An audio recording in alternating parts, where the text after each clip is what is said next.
आज से 2 साल पहले तक पूरी दुनिया महामारी से जूझ रही थी, जिस दौरान अमेरिका और यूरोप के विकसित देश भी इस महामारी से हार मान चुके थे और इन देशों में कोरोना के लाखों की संख्या में केस आ रहे थे।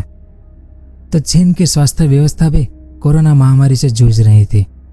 ऐसे हालातों में भारत में कोरोना महामारी बाकी दुनिया के मुकाबले थोड़ी बहुत नियंत्रित थी। इस कारण भारत की स्वास्थ्य व्यवस्था की पूरी दुनिया तारीफ कर रही थी। लेकिन इस दौरान भारत का तमिलनाडु राज्य स्वास्थ्य के क्षेत्र में पूरी दुनिया से आने वाले मरीजों को आकर्षित कर रहा था, क्योंकि भारत का तमिलनाडु राज्य स्वास्थ्य के क्षेत्र में भारत की राजधानी कहा जाता है। लेकिन अब तमिलनाडु वर्तमान समय में स्वास्थ्य के क्षेत्र में दुनिया की राजधानी बनने के तौर पर उभर रहा है। अब भारत अपने आयुर्वेदिक और एलोपैथिक उपचार के लिए पूरी दुनिया में जाना जाता है। भारत की चिकित्सा पद्धति हजारों साल पुरानी है। दुनिया में सैकड़ों साल पहले चिकित्सा के क्षेत्र में किसी भी देश को कुछ भी जानकारी नहीं थी। उस समय भारत में चरक ऋषि जैसे महान ऋषि हुए थे, जिन्होंने सर्जरी जैसी जटिल प्रक्रिया को विकसित किया था। तो भारत में सरक संहिता, सुश्रुत संहिता जैसे चिकित्सा से संबंधित ग्रंथ लिखे गए थे, जिनका आज भी इस्तेमाल होता है। आज भी पूरी दुनिया में एक्सपोर्ट होने वाला 6% मेडिकल इक्विपमेंट और दवाइयाँ भारत से ही निर्यात की जाती है। और दुनिया में सबसे सस्ता इलाज भी मात्र भारत में ही मिलता है, जिसमें तमिलनाडु राज्य का भी एक बड़ा योगदान है। तो यहाँ पर सवाल यह है कि तमिलनाडु को भारत की स्वास्थ्य राजधानी यानी हेल्थ कैपिटल ऑफ इंडिया क्यों कहा जाता है, और क्या तमिलनाडु दुनिया की स्वास्थ्य राजधानी बनने वाला है?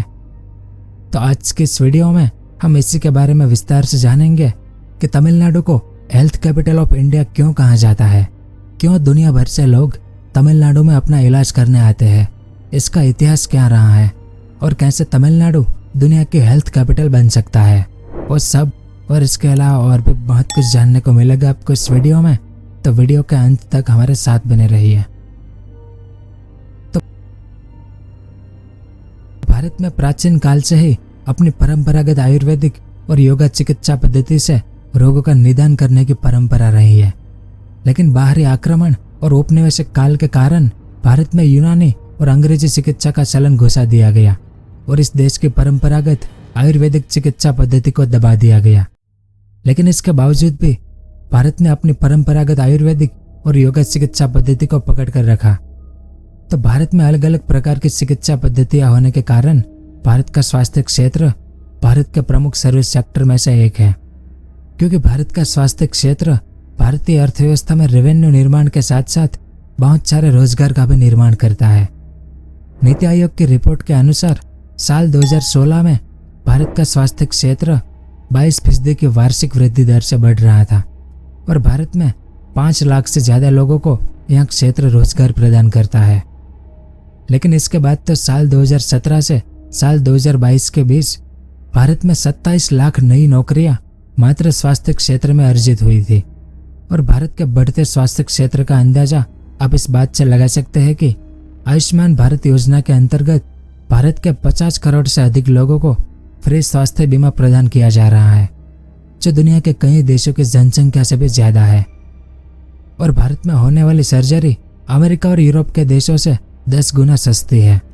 उदाहरण के लिए अमेरिका और यूरोप में अगर हार्ट सर्जरी की कीमत 1 लाख रुपए है, तो तमिलनाडु में हार्ट सर्जरी की कीमत मात्र 10,000 से 30,000 रुपये में ही हो जाती है। इतना ही नहीं, भारत में दवाइयों की लागत दुनिया के बाकी देशों की तुलना में बहुत कम है और भारत की बढ़ती जनसंख्या के साथ स्वास्थ्य सुविधाओं में और भी सुधार किया जा रहा है। साथ ही दिन ब दिन नई बीमारियां भी पनप रही है, तो भारत में टॉप क्लास अस्पताल और विशेषज्ञ डॉक्टर्स की संख्या भी बढ़ाई जा रही है। इसके अलावा ग्लोबल हेल्थ सिक्योरिटी इंडेक्स में भारत 195 देशों में 66वें नंबर पर आता है।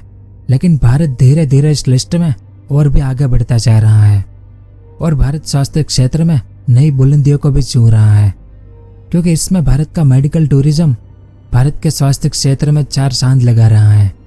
साल 2020 में भारत का मेडिकल टूरिज्म $2.8 बिलियन का था, जो 2026 में बढ़कर $13.42 बिलियन होने का अनुमान है।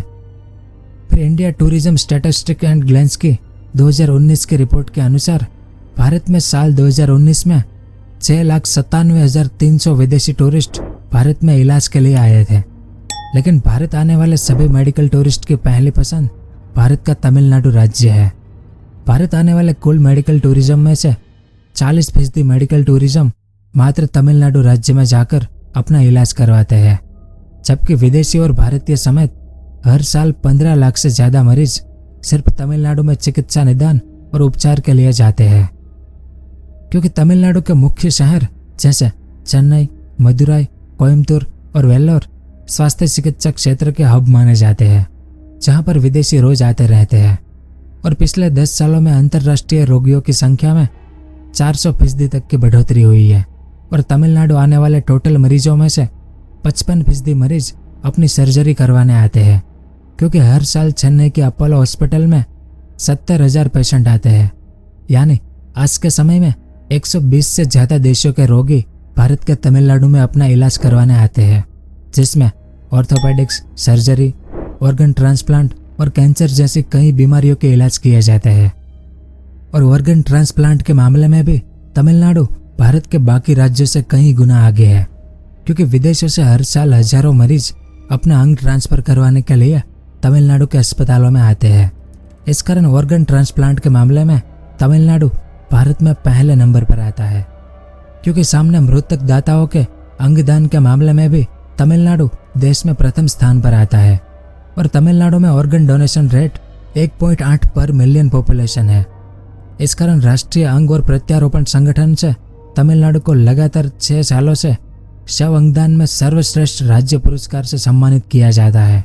इतना ही नहीं, एम्बुलेंस के लिए ग्रीन कॉरिडोर और अस्पताल में भर्ती हुई टेक्नोलॉजी का इस्तेमाल करने के कारण दुनिया भर के देशों से आने वाले पेशेंट्स के लिए तमिलनाडु बहुत बड़ा मेडिकल हब बन के उभर रहा है।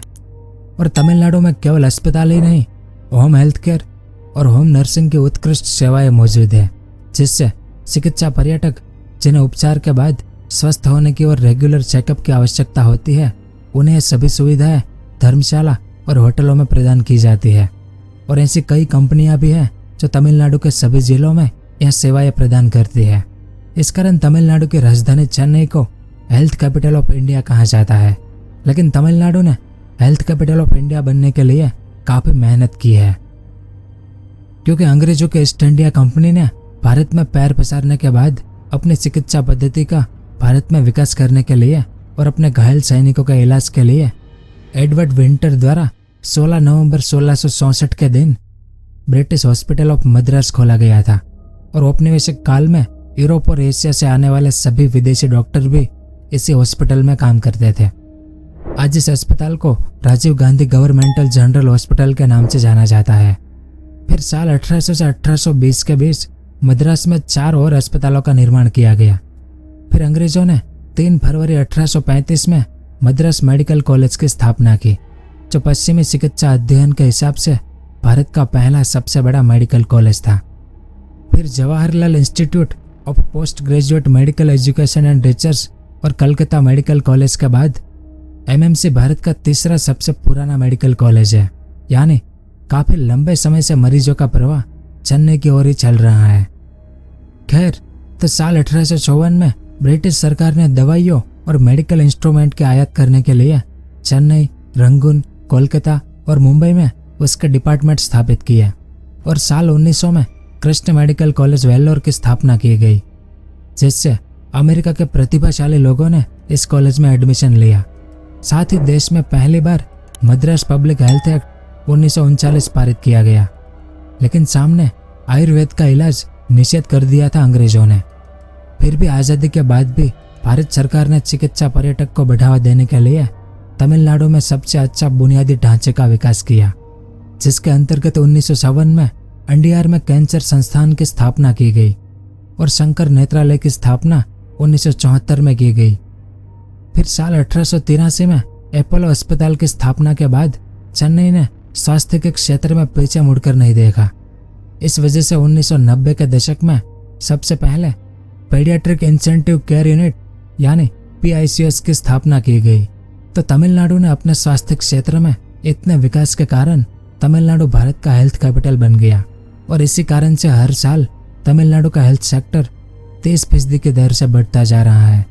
इस कारण तो आज तमिलनाडु को भारत के हेल्थ कैपिटल कहा जाता है। फिर तमिलनाडु की सरकार ने सार्वजनिक स्वास्थ्य के क्षेत्र में अपनी एक विशिष्ट पहचान बनाई है। तमिलनाडु लंबे समय से अपने ग्रामीण लोगों को सस्ती कीमत पर गुणवत्तापूर्ण स्वास्थ्य सेवाएं उपलब्ध कराने के लिए पूरे भारत में काफी प्रसिद्ध है। इसके अलावा तमिलनाडु द्वारा साल 2003 में एक स्वास्थ्य नीति तैयार की गई। इस स्वास्थ्य नीति के अंतर्गत स्वास्थ्य क्षेत्र में दवा निर्माण की स्वदेशी प्रणाली को शामिल किया गया। साथ ही तमिलनाडु स्वास्थ्य प्रणाली परियोजना के तहत कम आय वाले वंचित समुदायों पर विशेष जोर दिया गया, जैसे इन लोगों को स्वास्थ्य बीमा प्रदान किया गया। तो इस स्वास्थ्य नीति ने राज्य के स्वास्थ्य प्रणाली में सफलता की दिशा में महत्वपूर्ण भूमिका निभाई। इस कारण आज तमिलनाडु के 5 देश में सबसे अच्छा बुनियादी ढांचा मौजूद है, जिससे आज तमिलनाडु में 12,500 से अधिक हॉस्पिटल बेड, 10 लाख पंजीकृत डॉक्टर, 48 सरकारी संचालित मेडिकल कॉलेज, सैकड़ों निजी विशेषज्ञ और बहु विशेषज्ञ अस्पताल होने के साथ ही 1491 भारतीय पद्धति के अस्पताल और सैकड़ों आयुर्वेदिक, यूनानी और होम्योपैथी संस्थान है। इसके अलावा तमिलनाडु में 84 फार्मा कॉलेज और 400 से अधिक फार्मा विनिर्माण कंपनियां मौजूद है। तो तमिलनाडु की इसी विशेषता के कारण तमिलनाडु को हेल्थ कैपिटल ऑफ इंडिया कहा जाता है और आने वाले समय में यह मुमकिन है कि Tamil Nadu health capital of world भी बन सकता है। तो यह सब कुछ था इस वीडियो में। उम्मीद है आपको कुछ जानने को मिला होगा। अगर वीडियो पसंद आया हो तो इसे लाइक ज़रूर करें।